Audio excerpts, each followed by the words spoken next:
کوئی اختلاف نہیں. وبه قال حدثنا قتيبة قال حدثنا هشيم عن منصور بن زادان عن ابن سيرين عن ابن عباس رضي الله تعالى عنهما وعنهم أن النبي صلى الله عليه وسلم خرج من المدينة إلى مكة لا يخاف إلا رب العالمين فصلى ركعتين. اس حدیث شریف کا حاصل یہ ہے کہ قرآن کریم میں جو قید ہے وہ قید یا تو شروع ہی سے اتفاقی اعتراضی نہیں، اور اگر شروع میں اعتراضی تھی تو بعد میں اتفاقی ہو، کیونکہ یہ واقعہ ہے حج میں حضور نے قصر کیا ہے جبکہ کوئی کافروں کا اندیشہ نہیں تھا.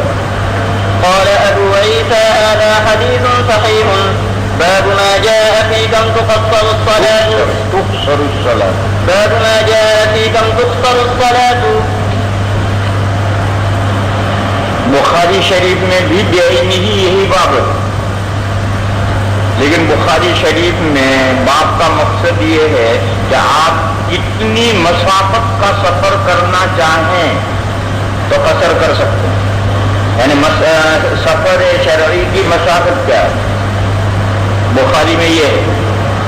یہاں یہ نہیں، یہاں یہ ہے کہ اگر آپ دوران سفر کسی جگہ پر اقامت کی نیت کریں، ٹھہرنے کی نیت کریں، تو کتنے دن ٹھہرنے کی نیت سے مقیم ہو جائے گا اور نماز پوری پڑے گا. مدت اقامت کتنی ہے؟ ایک آدمی یہاں سے بامبے گیا، جا رہا درمیان میں کہیں رک گیا یا بامبے پہنچ کر رکا، تو وہاں کتنے دن ٹھہرنے کی نیت کرنے سے مقیم ہو جائے گا، نماز پوری پڑے گا. یہ مسئلہ یہاں جو ہے فی کم مدت تقصر الصلاۃ، ٹھہرنے کی کتنی مدت ہو تو اس کے اندر نماز قصر کرے. اس مسئلے میں بھی اختلاف ہے. ائمہ ثلاثہ کے نزدیک 4 دن ہے. اگر کسی دن 4 دن ٹھہرنے کی نیت کر لے گا، مقیم ہو گیا، نماز پوری پڑے گا. پھر ان میں آپس میں تھوڑا اختلاف ہے. امام احمد نے تو گن کر بتایا کہ اگر آپ کو کسی جگہ پر 21 نمازیں ٹھہرنا ہے تو مقیم بن گئے. امام مالک اور امام شافعی رحمہم اللہ یہ تعبیر نہیں کرتے. وہ کہتے ہیں یوم الدخول اور یوم الخروج ان کو الگ کرو، اور بیچ میں مستقل 4 دن ٹھہرنا، تو 4 دن کی تو 20 نمازیں ہوتی. اب یوم الدخول اور یوم الخروج کی نمازیں مل کر کے 21 بھی ہو سکتی ہیں، 22 بھی ہو سکتی، 24 بھی ہو سکتی، 25 بھی ہو سکتی.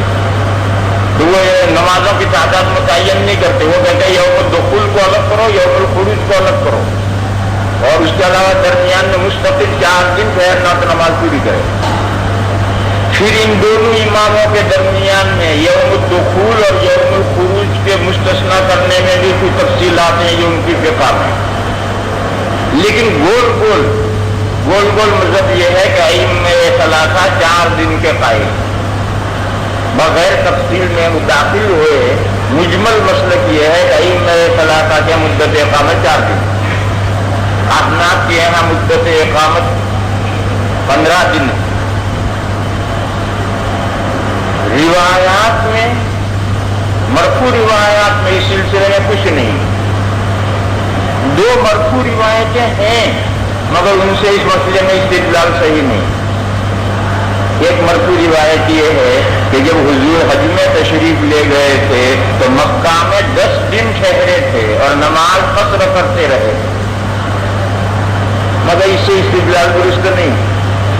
اس لیے کہ ان 10 دن میں سے مکہ مکرمہ میں تو صرف 4 دن ٹھہرے تھے، اور بقیہ تو عرفہ میں، مزدلفہ میں، مینا میں ٹھہرے تھے.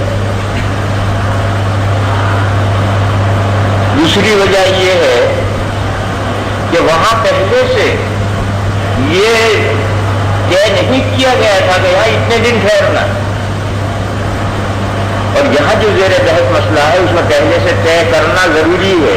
اگر طے کیے بغیر ٹھہرا رہا تو ولو عطا علیہ سنون، سالوں گزر جائیں گے تب بھی مسافر ہی رہے. مجھے ایک صاحب نے لطیفہ سنایا ہے، اللہ جانے کہاں تک صحیح ہے کہاں تک غلط ہے، میں نہیں جانتا. لطیفہ ہے کہ کوکن کے کچھ لوگ ساؤتھ افریقہ میں چلے گئے ہیں اور وہاں بس گئے اور ان کی 4 پشتیں وہاں گزر گئی، 4 پشتوں پہلے وہاں جا کر بسے ہیں، مگر وہ اب تک نماز قصر پڑھتے۔ وہ کہتے ہیں ہمارا اس ملک میں رہنے کا ارادہ نہیں۔ یہ التفا مجھے کسی نے سنا ہے، ممکن ہے صحیح ہو، ممکن ہو کسی نے مبالغہ کیا۔ 4 پشتیں گزر گئی، وہ کہتے ہمارا اس ملک میں رہنے کا ارادہ، ٹھہرنے کا ارادہ ہی نہیں، معلوم ہے کل چلے جائے پرسوں چلے جائے، اس لیے وہ اب تک نماز قصر ہی پڑھتے ہیں۔ لیکن بہرحال یہ مسئلہ طے شدہ ہے، اجماعی ہے کہ اگر آپ کسی جگہ پر ٹھہرنے کی نیت نہ کریں، آج جاؤں گا، کل چلوں گا، پرسوں چلوں گا، اور یوں اگر ہفتوں مہینوں بھی گزر جائیں تو مسافر ہی رہے گا، تو مسئلہ اجماعی ہے۔ تو حضور اکرم صلی اللہ تعالی علیہ وسلم نے ایسی کوئی نیت نہیں کی، اور اگر کی تھی تو مکہ مکرمہ میں 4 ہی دن ٹھہرنے کی نیت۔ حضور مکہ میں پہنچے ہیں 4 ذی الحجہ کو، 4 ذی الحجہ کی صبح میں حضور مکہ میں داخل ہوئے ہیں، تو 4، 5، 6 اور 7 اور 8 ذی الحجہ کو یوم ترویہ کو حضور وہاں سے مینا میں روانہ ہو گئے۔ لیکن بہرحال عرفہ، مزدلفہ، مینا، مکہ سب جگہ ملا کر کے حضور 10 دن ٹھہرے تھے اور نماز قصر کرتے رہے۔ اس روایت کو ائمہ ثلاثہ نے بھی نہیں لیا، کیوں؟ وہ 4 دن کو مدت اقامت مانتے ہیں، اگر اس روایت کو لیں گے تو حضور نے ان 4 دنوں میں نماز قصر کی تھی، اس لیے اس روایت کو ائمہ ثلاثہ نے بھی نہیں لیا۔ دوسری روایت یہ ہے کہ جب مکہ مکرمہ فتح ہوا اور حضور مکہ تشریف لے گئے تو مکہ میں 19 دن قیام رہا، مگر اس پوری مدت میں حضور نماز قصر پڑھتے ہیں۔ کیوں؟ حضور کا معمول یہ تھا کہ جب کوئی جگہ پر فتح ملتی تھی تو فتح کے بعد حضور 3 دن وہاں قیام کرتے تھے، زیادہ نہیں کرتے، 3 دن کے اندر تمام انتظامات کر کے حضور لوٹ جاتے تھے۔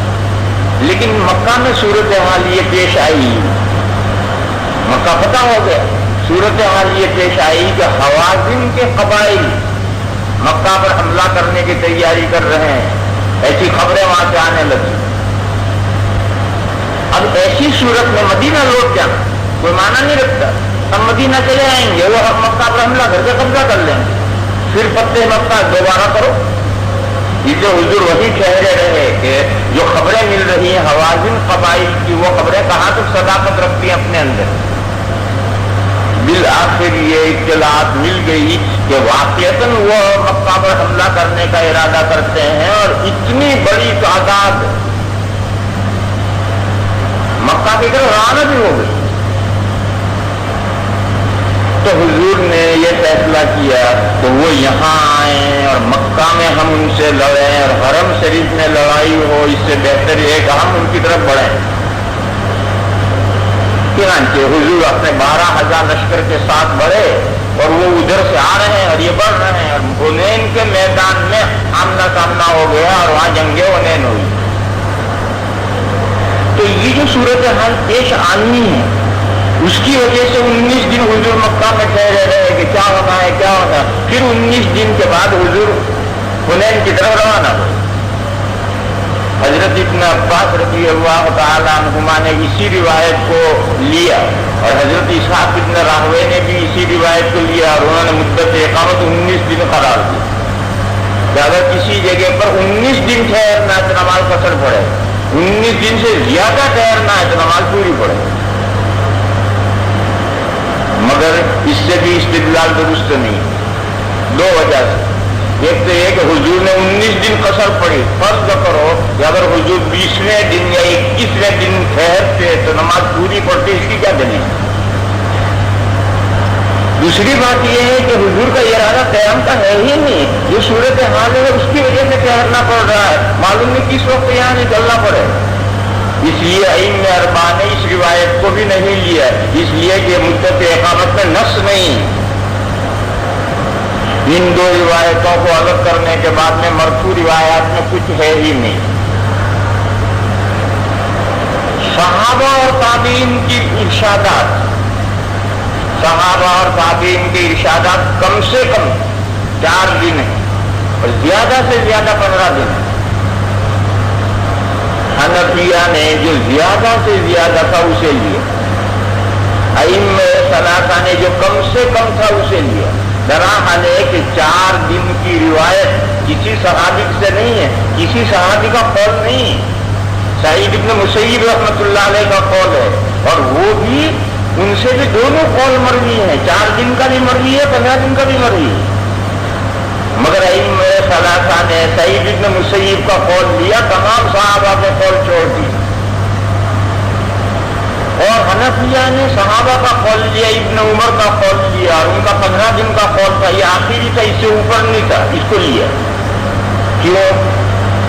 وہیں سے ذہن بن گیا ہے۔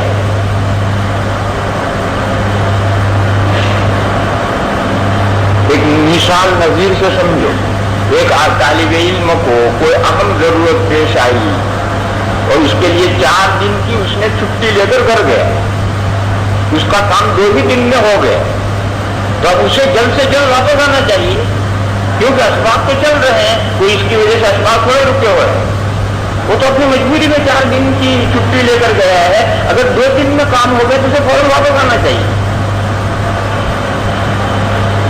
اور اس کی مقابل صورت یہ ہے کہ مدرسے نے چھٹی کر دی 10 دن کی، اب شوق سے 10 دن رہو، 9 دن گئے تو کیوں واپس آئے جب مدرسے نے 10 دن کی چھٹی دی؟ وہی ذہن یہاں بنا ہوا ہے کہ سفر میں جو قصر ہے یہ اللہ نے 10 دن کی چھٹی دی ہے، قصر اسقاط ہے، اللہ کا صدقہ ہے، ہدیہ ہے۔ دیکھو ہدیے میں اور صدقے میں کوئی فرق نہیں، ہدیے میں اور صدقے میں کوئی فرق نہیں، صرف نام کا فرق ہے۔ اس کی بہت مثالیں ہیں، متع اور نکاح موقت میں کوئی فرق نہیں، صرف نام کا فرق ہے، متع اور نکاح موقت۔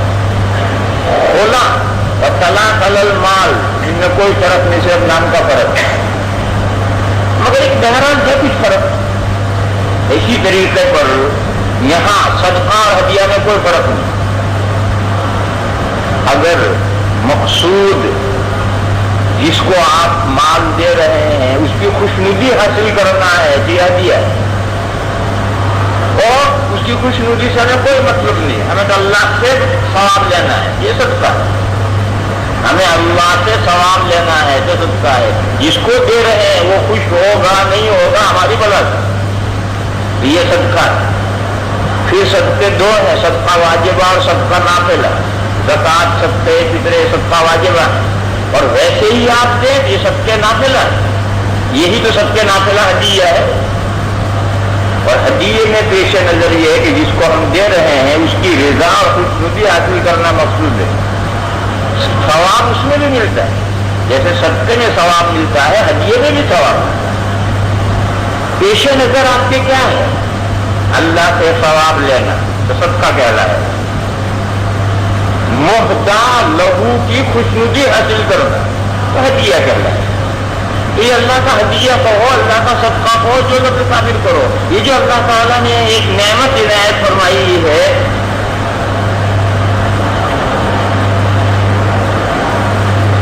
اس کو جس نے پیش نظر رکھا، اس نے جو زیادہ سے زیادہ مدت سلف سے مروی تھی وہ لی، اور جس نے یہ کہا کہ رخصت ترفیع ہے، یہ تو سبق جاری ہے، ساری دنیا 4 رکعتیں پڑھ رہی ہے، اس مسافر کو اجازت دی کہ تم 2 پڑھ سکتے ہو، لہذا کم سے کم مدت جو اس میں 2 پڑھنی چاہیے۔ یوں انہوں نے اقل مدت لی، انہوں نے اکثر مدت لی۔ بخاری شریف میں وہ قصہ معلوم نہیں آپ حضرات نے پڑھا یا نہیں پڑھا، ایک مرتبہ بارش ہو رہی تھی، ایوب علیہ السلام نہا رہے تھے، اور اس بارش میں سونے کی ٹڈیاں برسنے لگی، تو حضرت نے ان سب کو جمع کرنا شروع کیا، ٹوکرے میں بھرنا، تو اللہ کی یہاں سے وحی آئی کہ یہ ایوب ہم نے تمہیں بہت کچھ دے رکھا ہے، پھر یہ بے صبری کیسی؟ وہ ایوب صابر ہے، صابر سے بے صبری کا کام ہو، تو جس کی جو صفت خاصہ ہے اس صفت خاصہ پر اگر اثر پڑے تو اللہ کی طرف سے تنبیہ ہوتی کہ تم تو صابر ہو اور یہ بے صبری کا کام کیا کر رہے ہو. تو حضرت نے بڑا شاندار جواب دیا کہ پروردگار عالم بے صبری نہیں، جو چیز آپ کی طرف سے آئے اس سے میں صبر کیسے کر سکتا ہوں؟ صبر کر دنیا کے لوگوں کی چیزوں میں صبر کر لوں، جو آپ کی طرف سے آئے اسے صبر کیسے کر لوں؟ تو اسی طرح سے جو اللہ کا صدقہ اور ہدیہ ملا ہے وہ جتنا زیادہ سے زیادہ میرا لاؤ لاؤ لاؤ. اس لیے حنفیہ نے اس نقطۂ نظر سے اکثر مدت کو لیا اور انہوں نے کم سے کم مدت جو لی ہے اور اس کم سے کم مدت لینے میں یہاں تک وہ گئے کہ صحابہ کے سب اقوال چھوڑ کر سعید ابن مسیب کا قول لیا. دراصل کہ سعید ابن مسیب سے بھی دو روایت ہیں، 4 دن کی بھی اور 15 دن کی نہیں، 4 دن کی. جب ذہنیت بن جاتی ہے مجتہد کی تو اس ذہنیت کے مطابق چلتا ہے ذہن. وبه قال حدثنا احمد بن منيع قال حدثنا هشيم قال حدثنا يحيى بن ابي اسحاق الحضرمي قال حدثنا مالك بن انس قال خرجنا مع النبي صلى الله عليه وسلم من المدينه الى مكه فصلى ركعتين قال قلت لانس كم اقام رسول الله صلى الله عليه وسلم قال 10 وفي الباب عن ابن عباس وجابر قال ابو عيسى حديث حسن صحيح وقد روي عن ابن عباس عن النبي صلى الله عليه وسلم انه اقام في بعض اسفاره یہ فتح مکہ کا سفر في بعض اسفاره 19 يصلي ركعتين قال ابن عباس فنحن اذا اقمنا ما بيننا وبين 19 صلينا ركعتين وإن زدنا على ذلك أتممنا الصلاة. وروي عن علي، یہ حضرت علی کا اپنا ارشاد فتویٰ ہے، وروي عن علي أنه قال من أقام 10 أيام أتم الصلاة 10 دن. وروي عن ابن عمر أنه قال من أقام 15 يوما أتم الصلاة. وروی عنہ 12 دن کا بھی قول حضرت ابن عمر سے مروی ہے، لیکن جو زیادہ سے زیادہ تھا وہ لیا. وروی عن سعید بن المسیب انہ قال اذا اقام 4 صلى 4. یہ تو ایک قول ہے، سعید سے اس کے خلاف دوسرا قول بھی ہے. وروا ذلك عنه قتادة وعطاء الخراسانی، یہ 2 شاگرد ہیں، یہ 4 دن کا قول نقل کرتے ہیں. وروا عنه داؤد بن ابی ہند خلاف هذا، انہوں نے 15 دن کا قول نقل کیا ہے. واختلف اهل العلم بعض في ذلك فاما سفيان الثوري واهل الكوفة فذهبوا الى توقيت 15 وقالوا اذا اجمع على اقامة 15 فأتم الصلاة. وقال الأوزاعي إذا أجمع على إقامة 12 فأتم الصلاة. 12 دن کا قول اوزاعی رحمۃ اللہ علیہ نے لیا. وقال مالك والشافعي وأحمد إذا أجمع على إقامة 4 أتم الصلاة. وأما إسحاق فرع أقوى المذاهب فيه حديث ابن عباس قال لأنه روى عن ابن عباس لأنه روى عن النبي صلى الله عليه وسلم. حضرت اسحاق نے یہ قول کیوں لیا؟ انہوں نے کہا کہ ابن عباس نے حضور سے یہ روایت کی اور روایت کر کے ابن عباس نے اسے مذہب بنایا. اور کیا چاہیے؟ یہی وہ قاعدہ جاری ہوتا ہے العبرۃ بما روا لا بما رہا.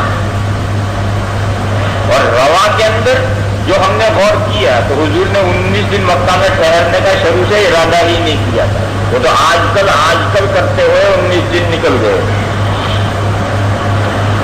قال لأنه روى عن النبي صلى الله عليه وسلم ثم ناوله جو میں نے لیا حضرت ابن عباس نے اس روایت کو یعنی اپنا مذہب بنایا.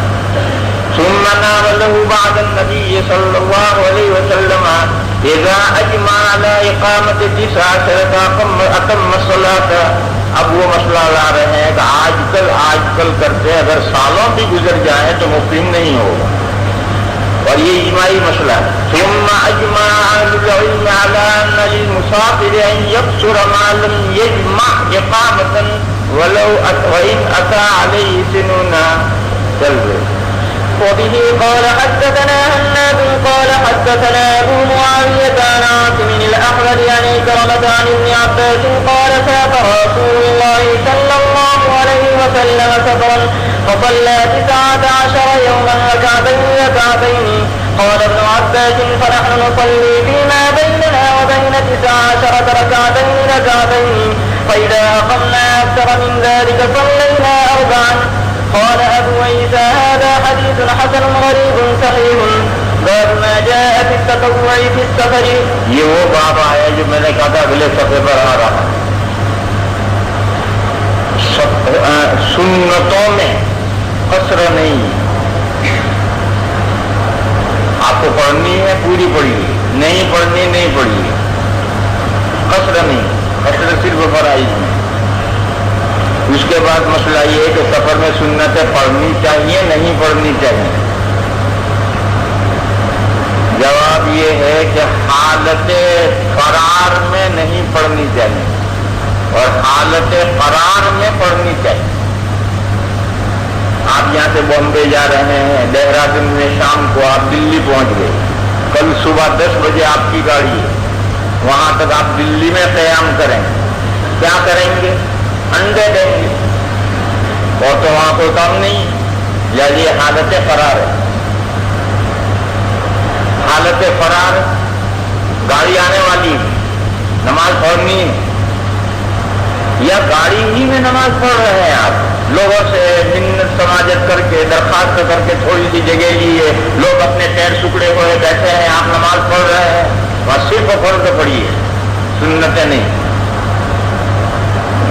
یہ حالت فرار ہے اور وہ حالت فرار ہے. حالت قرار میں پڑھنی چاہیے اور حالت فرار میں نہیں پڑھنی چاہیے.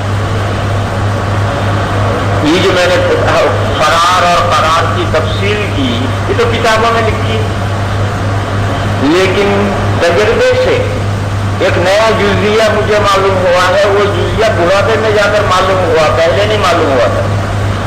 وہ جزیہ یہ ہے کہ یہاں سے دہلی پہنچے, 9:30 بجے گاڑی پہنچی, 9:30 بجے گاڑی پہنچی, اب عشاء کی نماز پڑھنی ہے. اور اتنا تھک جاتا ہے بوڑھا آدمی, تم لوگ نہیں تھکو, بوڑھا آدمی اتنا تھک جاتا ہے کہ فرض پڑھ لے یہی غنیمت. ایسے موقع پر میں پھر سنتیں نہیں پڑھتا ہوں, فرض اور واجب پڑھتا ہوں. کہ اتنا تھک جاتا ہوں کہ جلدی سے فرض اور واجب پڑھا اور کھانا کھایا اور سو گئے. صبح طبیعت الحمدللہ ٹھیک ہو جاتی ہے. تو میرے نزدیک یہ بھی حالت فرار میں, یہ جو تھک جاتا ہے آدمی, چور چور ہو جاتا ہے, میں نے اس کو بھی حالت فرار میں داخل کر لیا ہے اپنے لیے. تمہارے لیے نہیں, تم جوان ہو, تمہارے لیے نہیں. دیگر ائمہ کی رائے, ان کی رائے کی تقریباً یہی. دیگر ائمہ بھی کوئی خاص اس مسئلے میں اختلاف نہیں رکھتے, ان کی بھی رائے یہی. اور اس مسئلے میں صحیح روایات ہیں کہ حضور اکرم صلی اللہ تعالی علیہ وسلم سفر میں نفلیں سنتیں پڑھتے تھے, تہجد بھی پڑھتے تھے, دوران سفر بھی تہجد پڑھتے تھے, اونٹ پر بیٹھ کر اشارے سے پڑھتے تھے. فرض نمازیں پڑھنے کے لیے اترتے تھے تو بعض سنت موقع سفر میں بھی حضور پڑھتے. سب سے پہلی روایت ہے حضرت برا یہ کہتے ہیں کہ میں نے حضور کے ساتھ 18 سفر کیے ہیں. ہمیشہ زوال ہوتے ہی ظہر سے پہلے کی 2 سنتیں حضور ضرور پڑھتے تھے, نہیں چھوڑتے. یہ حدیث کس درجے کی ہے؟ اعلیٰ درجے کی صحیح روایت ہے. یہ حدیث اعلیٰ درجے کی صحیح روایت ہے. راویوں کو نظر ڈالو, کوئی راوی اس میں کمزور نہیں ہے. لیکن ہماری کتاب میں ھذا حدیث غریب, بس اتنا ہی ہے. اور پھر غریب کی وجہ بیان کی ہے کہ اس میں کوئی راوی ضعیف نہیں. یہ کہا کہ غریب ہے, اس کی یہاں سے لے کر کے یہ سند ایک ہے. تو ٹھیک ہے, سند کے تفرد کی وجہ سے غریب ہے, لیکن فی نفسہ ہی ہے کیسی, وہ ہماری کتاب میں نہیں. مصری نسخے میں بھی نہیں. لیکن میرا خیال یہ ہے کہ نسخوں کی گڑبڑ ہے. قاعدے سے یہ حدیث حسن صحیح غریب ہے. دلیل امام بخاری علیہ الرحمہ کا قول امام ترمذی نے نقل کیا ہے کہ رآہ حسن، اور یہ بات پہلے بتلائی جا چکی ہے کہ امام بخاری کا حسن اور امام ترمذی کا صحیح یہ مترادف ہے. امام احمد اور امام بخاری علیہ الرحمہ صحیح لفظ بہت کم استعمال کرتے تھے، وہ حسن لفظ استعمال کرتے تھے صحیح کے لیے، اور باقی تمام محدثین صحیح کے لیے صحیح استعمال کرتے تھے. اور اسی لیے امام ترمذی نے دونوں اصطلاحیں استعمال اکٹھا کی حسن صحیح ہوں. تو جب امام بخاری علیہ الرحمہ کا یہ قول نقل کر رہے ہیں کہ رآہ حسن، تو امام ترمذی کو حسن صحیح کہنا چاہیے، مگر کسی نسخے میں نہیں. وبه قال حدثنا قتيبة قال حدثنا الليث بن سعد عن صفوان بن سليم عن أبي بصرة الغفاري عن البراء بن عازب رضي الله تعالى عنه وعنهم قال سحبت رسول الله صلى الله عليه وسلم 18 سفرا فما رأيته ترك الركعتين إذا زاغت الشمس قبل الظهر. یہ مسئلہ پہلے گزر چکا ہے. یہ زوال ہوتی ہی جو حضور 2 رکعتیں یا 4 رکعتیں پڑھتے تھے، یہ ظہر کی سنتیں ہیں یا سنت زوال ہے. امام غزالی رحمۃ اللہ علیہ کا خیال ہے کہ مستقل نماز ہے، سنت زوال ہے، مگر احناف کے یہاں یہ سنت زوال نہیں ہے، یہ ظہر کی سنت ہے جو حضور زوال ہوتے ہی پڑھتے ہیں. دوسرا مسئلہ بھی گزر چکا ہے کہ ظہر سے پہلے 2 سنتیں یا 4 ہیں، دونوں طرح کی روایتیں گزر چکی. موقع ہو 4 پڑھو، موقع نہ ہو 2 ہی پڑھ لو.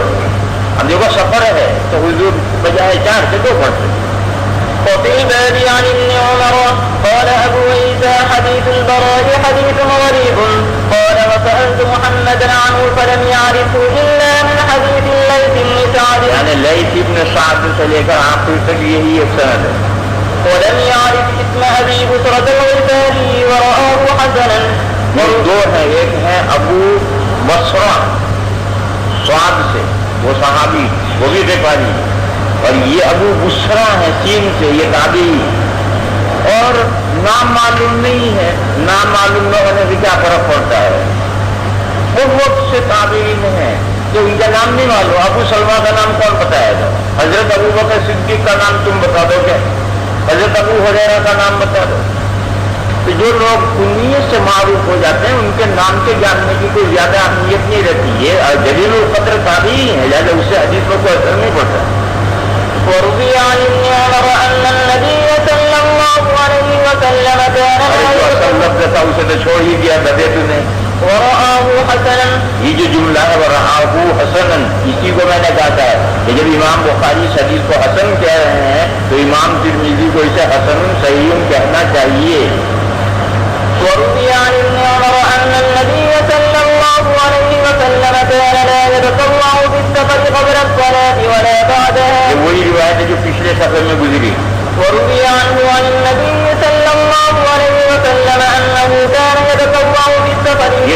یہ حدیث سند کے ساتھ آگے آ رہی ہے.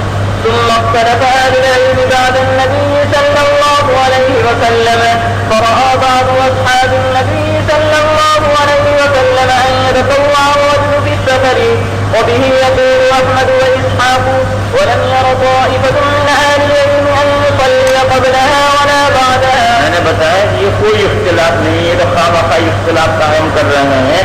اصل اقوال کا اختلاف، یہ حال ہو تو نہیں پڑھنی چاہیے، یہ حال ہو تو پڑھنی چاہیے.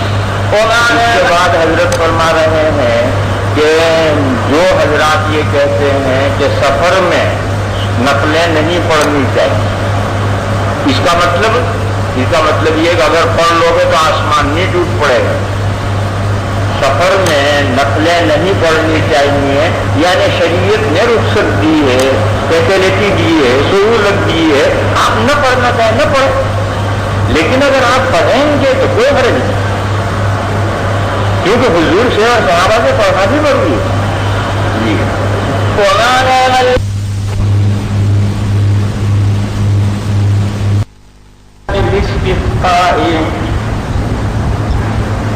اس باب میں